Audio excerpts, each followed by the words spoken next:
don't really remember why I wrote it, but it definitely has a lot of anti-imperialism messages in it, and the last line tends to spark a bit of controversy, but just hear it out.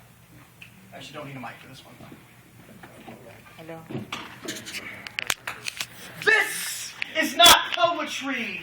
These are not rules on rhythm or rhyme, how to guide on speaking your mind. And this, sure as hell, is not Shakespeare reincarnated in the 21st century as a Puerto Rican kid with the gift of gab and mastery of English vernacular. This is an iambic pentameter, or the amount of words I can fit in a haiku. What I do is not the work of countless aristocrats and priests who were considered to have seen the light, because at the time they were the only ones that even knew how to read and write. This is not poetry.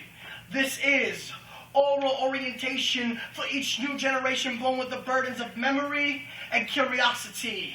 This is not poetry. This is the Cherokee father who told his son the story of his people like he was chieftain of the tribe. Unbeknownst to him at the time, he could transcribe them onto pieces of hemp paper to be preserved through time for all of mankind, but slowly. The story will lose its wonder as it is told not from the lips of creative orators, but from the mouths of drones. This is not poetry.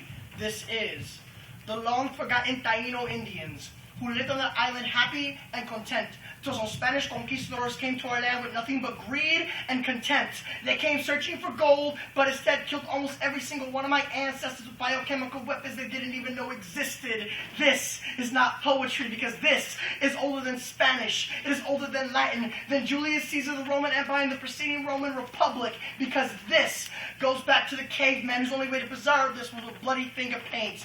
Back to Mesopotamia. Back to the dinosaur who communicated their thoughts with growls and pheromones. Back to the world's very first amoeba who embedded its story in its genetic code, which would eventually unfold to become you and me. This is older than God, because even God has a story. This is not poetry. This is the evolution of the earth and the stars, the history of the universe that we hand down from generation to generation. And then we wrote it down, gave it rules, restrictions, regulations, and we call that poetry.